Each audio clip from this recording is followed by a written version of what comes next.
Grand Rising, pretty people. So, I am here with my bestie, Jersey, What's going on? and we're just gonna have a little candy convo here about our vision loss journey. So I'm gonna reintroduce myself. I am Danny, and I am 32. 32 years old. And I lost my vision in 2018. I have diabetic retinopathy, which initiates with I have detached retinas. So I had to have surgery January 18th, 2018 to try to reattach my retina. And then a month later, February 14th or 13th, around that time, actually it was Valentine's Day, I had to have my second surgery so they can see if they could reattach the retina. And this was all in my right eye. And after that, maybe a month and a half later, the vision in my left eye completely went. So I am what you consider a permanent visually impaired person, blind person, whatever you want to call me. But you're still cool though. You good? You right? Yeah, I know I'm right. Oh wow, I'm cool. amazing. I guess. Alright. My name's Jersey. I'm 33 years old. My birthday is April 23rd. You do the math. I was diagnosed with IH, which is abbreviation for intracranial hypertension. I'm gonna say November 17th, 2017.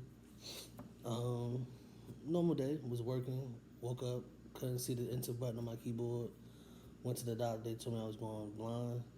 I went to a neurosurgeon and I had brain surgery February 13, 2018, which they put a shunt into my head to drain the fluid off my brain.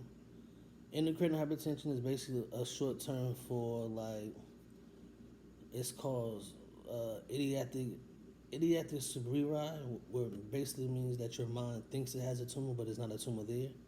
So what they did was they put a shunt in my head to drain the fluid from my head because it wasn't going through my body.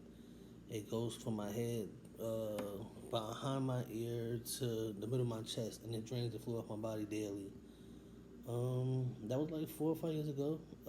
I met Danny going to the School for the Blind, basically a program called ABLE. Don't ask us what that stands for, but I don't remember. Do you?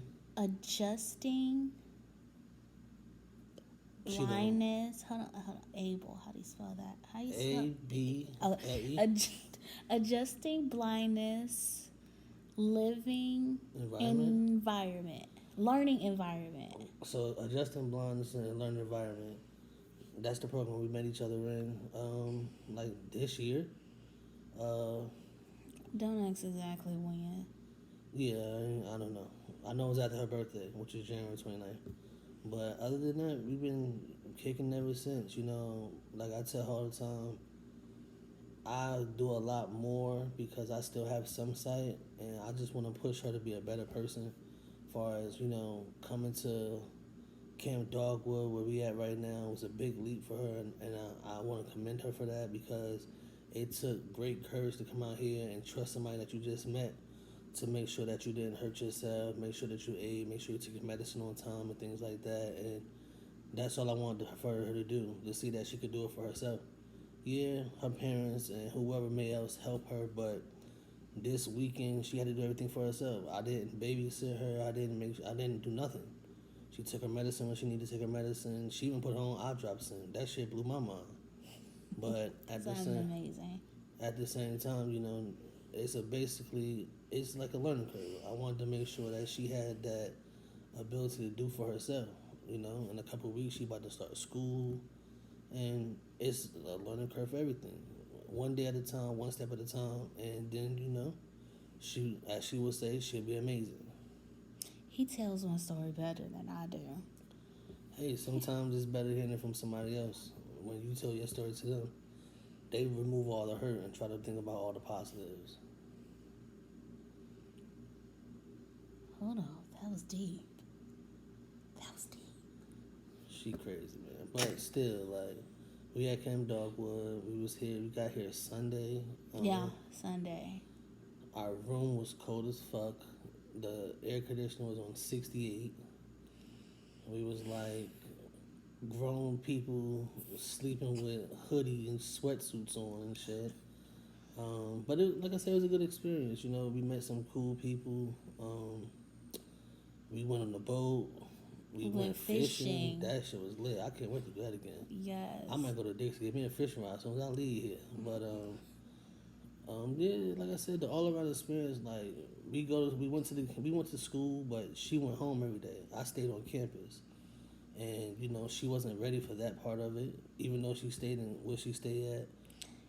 It's not that I wasn't ready for that. It's, for one thing, I don't like to follow rules. When it comes to where I'm sleeping and staying, I like to get up at whatever time I get up. I like to play my music anytime I want. I want to be loud whenever I want. I want to be able to have company whenever I want, even though I don't have company. But there's rules there. I can't follow those rules. The rules was you can't drink alcohol, you can't smoke weed, you can play your music. But they have a curfew. Where you going at 11 o'clock at night? What if I want to get up at 11 o'clock or 12 o'clock? I've been out and about. I decide I want to go out somewhere. I come home and come back before curfew.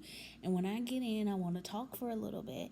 And by 12 o'clock, I'm ready to take my shower and I want to blast my music while I'm in the shower.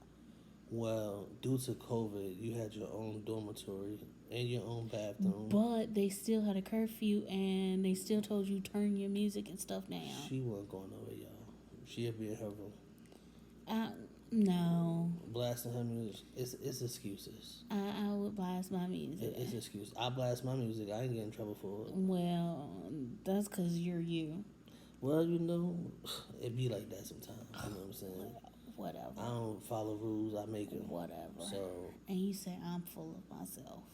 I follow what? I follow rules. I make them. Shit, I ain't full of myself.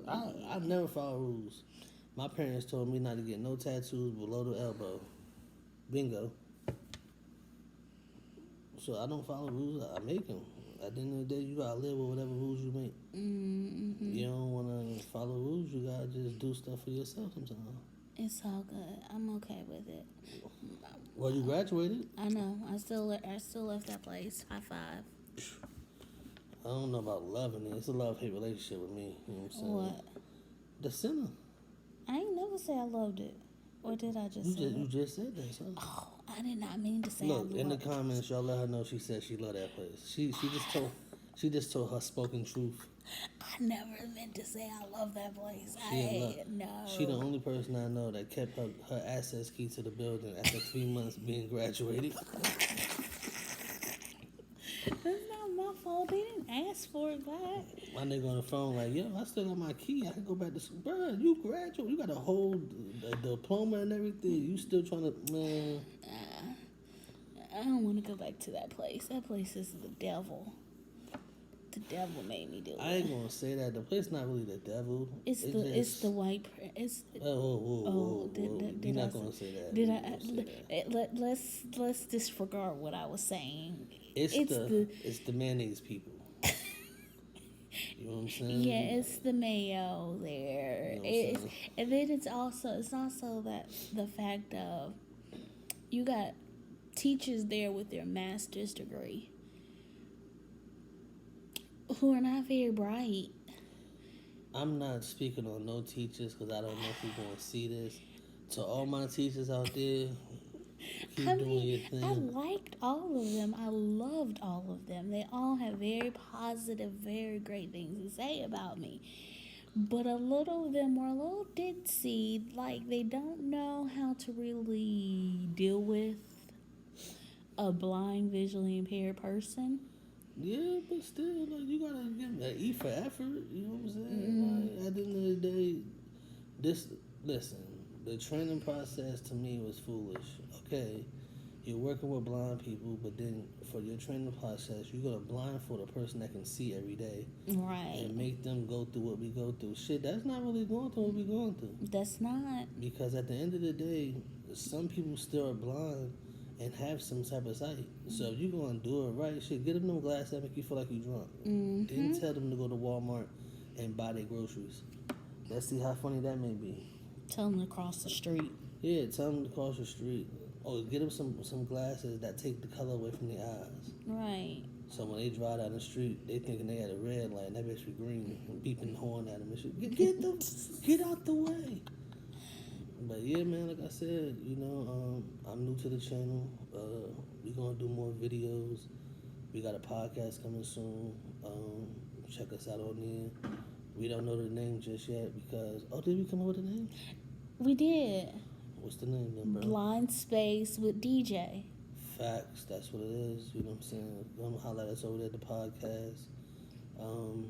Where we'll talk more candid about different things Yeah, we go through. And I could cuss more over there. I'm trying to be PG-13. I don't know who gonna watch this. Shout out to Cameron. You probably watch this next. And Terrell, we need to have a conversation when I see you. You know what I'm saying? I don't bring my brother into this. You know what I'm saying? But other than that, He did it out of love. You know what I'm saying? You see the product, Terrell. You see this.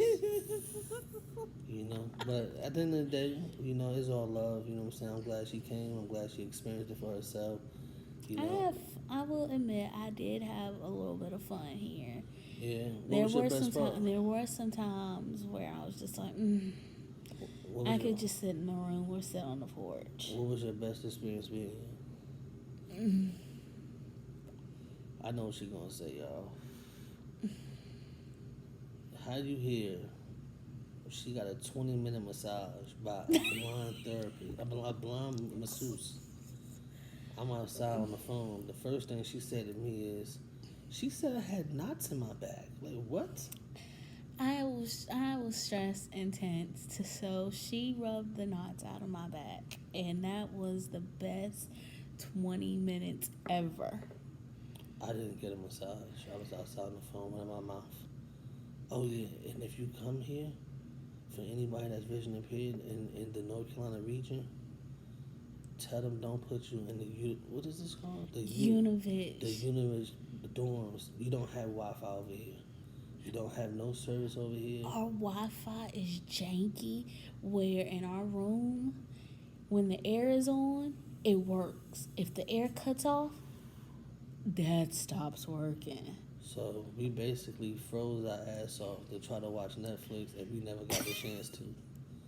You know how many shows we done missed? I done missed Power. I don't know, P-Valley. I didn't get to see the last episode. But when I get home on tomorrow, I'm going to hibernation for about 3 days. You know what I'm saying? But like I said, you can find us here. Leave a comment, like, share, subscribe. Leave questions. I'm willing to answer anything. She's willing to answer anything. That's all for now. You got anything else you want to say to people? No. Toodles.